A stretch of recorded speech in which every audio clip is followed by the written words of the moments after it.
वो पुलिया बनाना चाहता है, वो सड़क बनाना चाहता है। अंजना जी, एक तो ये लगातार सुप्रिया जी कह रही हैं कि व्हाट्सएप पे फर्रे वाले हैं, फिर उन्हीं बच्चों की तारीफ कर रहे हैं। जेनजी वाले ही भाई, वही आर्टिफिशियल इंटेलिजेंस करते हैं, वही व्हाट्सएप वाले हैं, वो सब वो देखते हैं।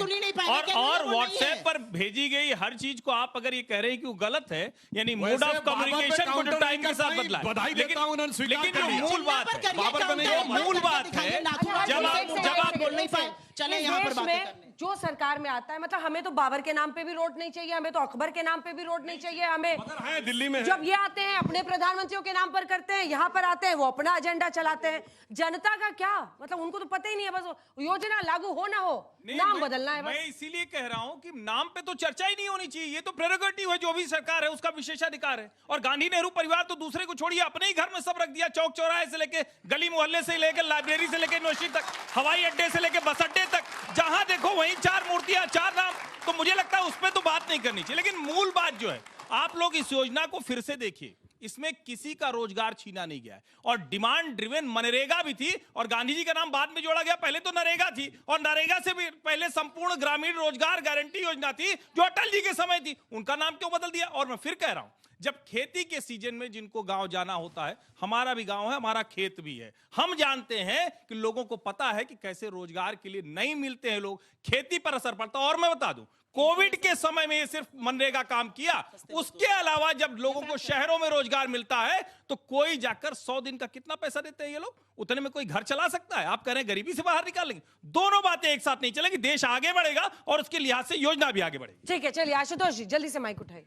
भाई मुझे तो अच्छा लगता, आप सब लोगों को भी अच्छा लगेगा अगर इस योजना का नाम होता भगवान राम। अगर आप गांधी जी का नाम हटा रहे थे तो भगवान राम विकसित भारत गारंटी वो करना चाहिए, नहीं करना चाहिए, हो जाता, करना चाहिए, नहीं करना चाहिए। नहीं, आशुतोष जी राम जी के नाम पे योजना चाह रहे हैं, सुखद है ये आपने पकड़ा। इससे बेरोजगारी नहीं जाएगी नामों के आधार। दिक्कत कहां पे हो रही है? दिक्कत बहुत स्पष्ट है। दरअसल जो लोग गांव को नहीं समझते वही इस तरीके की बातें करते हैं। मैं गांव का रहने वाला हूं, मैं जानता हूं कि गांव के अंदर जो भूमिहीन किसान है उसको सीजन में भी नौकरी नहीं मिलती, काम करने का नहीं मिलता। उस 2 महीने के अंदर उसका पूरा परिवार भूखों मरेगा।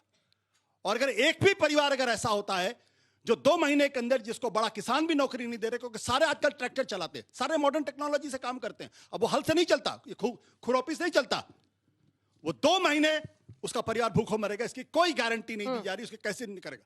दूसरी बात जो हमारे ख्याल से ज्यादा महत्वपूर्ण है वो ये है कि क्या इस देश के अंदर राज्यों की कोई स्थिति होगी या नहीं होगी, या सब कुछ सेंट्रल गवर्नमेंट ही डिक्टेट करेगा। ठीक है, एक चीज आखिरी बात, नाम की बात नाम की बात हो रही थी, मैं एक बात जानना चाहता हूं कि भाई सरदार पटेल स्टेडियम का नाम नरेंद्र मोदी स्टेडियम किसके समय में रखा गया? एग्जैक्टली किसके समय में रखा गया? नाम बदलकर सरदार पटेल। जवाहरलाल नेहरू ने तो अपने नाम से कोई स्टेडियम नहीं शुरू किया था। अरे अपने को भारत रत्न दिया था, नेहरू इंदिरा दोनों ने अपनी सरकार में अपने को भारत रत्न दिया। भाई कुर्सी पर बैठे हुए हैं, आप प्रधानमंत्री हैं, आप सरदार पटेल का नाम आप कमजोर कर रहे हैं। आप किसी दूसरे के, राजीव गांधी के नाम सरदार पटेल की सरदार पटेल के नाम पर प्रधानमंत्री ने बनवाई, एक कांग्रेसी नहीं गया वहां, एक कांग्रेसी नहीं गया। एक लाइन के पहला ये कि सरदार पटेल स्पोर्ट्स कॉम्प्लेक्स है, उसमें नरेंद्र मोदी स्टेडियम है, नंबर 1। हालांकि मैं नाम का विरोधी, आप जाके देख लीजिए आप। और जब कहते हैं कि गांव में खेतिहर जो भूमिहीन मजदूर है, ये सचमुच गांव नहीं गए। मैं हर तीसरे महीने गांव जाता हूं, सबसे ज्यादा खेत मजदूरी भूमिहीन मजदूर करता है। जिसके पास खेत हो तो शहर चला आया है। सर पता तो कीजिए, जाया करिए। आपको नहीं मालूम महाराज, आपको नहीं मालूम है गांव, आप नहीं जानते। लेकिन सुप्रिया जी, जो सवाल उन्होंने कहा कि नरेंद्र मोदी स्टेडियम कर दिया, तो फिर खुद ही अपने आप को भारत रत्न देना कैसे सही हो सकता है? कहेंगे वो थोड़ी होता, कमेटी ने दे दिया। डॉक्टर राजेंद्र प्रसाद ने इनिशिएट किया था। डॉक्टर राजेंद्र प्रसाद, नेहरू जी जिस समय यह डिसीजन लिया गया, प्रधानमंत्री नेहरू इंडिया में भी नहीं थे। राजेंद्र प्रसाद जी ने अपने ऊपर लेकर, इसको स्पेशल पावर्स लेकर उनको भारत रत्न दिया। आप व्हाट्सएप पर कुछ भी चलाते रहिए, आप तो पहले नेहरू को गरियाते थे, अब गांधी से लेकर अंबेडकर और सरदार वल्लभ भाई पटेल को भी आप लोग कटघरे में खड़ा करिए। आप महानायकों के ऊपर नहीं कुछ कर सकते, आप करते रहिए आप जो कर रहे हैं। मैं वापस मनरेगा पर आऊंगी। उस समय पीएम कौन था? मनरेगा कौन था? मैंने कहा पीएम बाहर थे, मैंने कहा पीएम बाहर थे। पर पीएम थे ना, देशी के पीएम थे ना। अरे तो मैं गलत नहीं बोल रही थी, मैं गलत नहीं बोल रही थी, मैं गलत नहीं बोल रही थी, मैं गलत नहीं बोल रही थी।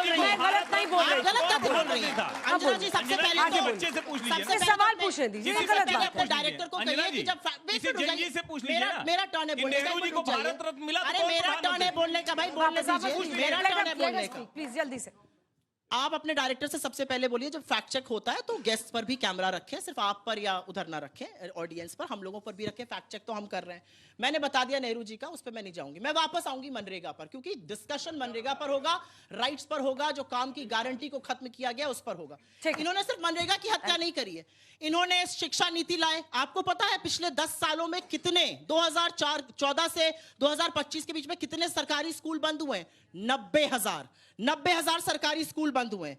आपको पता है इन्होंने, बीच में नहीं, please, अरे खत्म भैया हो गया time, 2014 जल्दी, से 2025 की बात कर रही हूँ, ठीक है। सरकारी स्कूल सिर्फ दो बंद लाइन हुए में हैं। सुधांशु और जी मैं को यहाँ जवाब पर एक बात और बताना चाहती हूँ, आज हसदेव कट रहा है, आज अरावली ढाई जा रही है। क्यों? क्योंकि इन्होंने वन अधिनियम कानून को बदल दिया है। तो मेरा मानना ये, हर कानून जो देश के लोगों की सुरक्षा करता है, जो उसको आप उनको क्यों कर ताकत रहे हैं? देता है, सुधांशु जी, उसको दो आप लाइन, खत्म कर सिर्फ रहे दो हैं। लाइन। अरावली को ढाया जल्दी जाएगा, सर, जल्दी, पेड़ सुनिए। काटे जाएंगे सुधांशु और फिर जी। पॉल्यूशन की चर्चा से ये भागेंगे। सुनिए, गांधी नेहरू परिवार के बाहर कांग्रेस के जिन नेताओं को सम्मान दिया तो मोदी जी की सरकार ने दिया। ये बताइए, इन्होंने डॉक्टर अंबेडकर को नहीं दिया, मगर उनको चुनाव धोखे से हराने वाले नारायण काजोकर को दिया। प्रणब मुखर्जी को भारत रत्न हमने दिया, मोदी जी की सरकार ने। पीवी नरसिम्हा राव को मोदी जी की सरकार ने। फिर चिल्लाने लगी, भाई बहुत गलत तरीका है। मदन मोहन मालवीय कांग्रेस के अध्यक्ष थे, उनको दिया।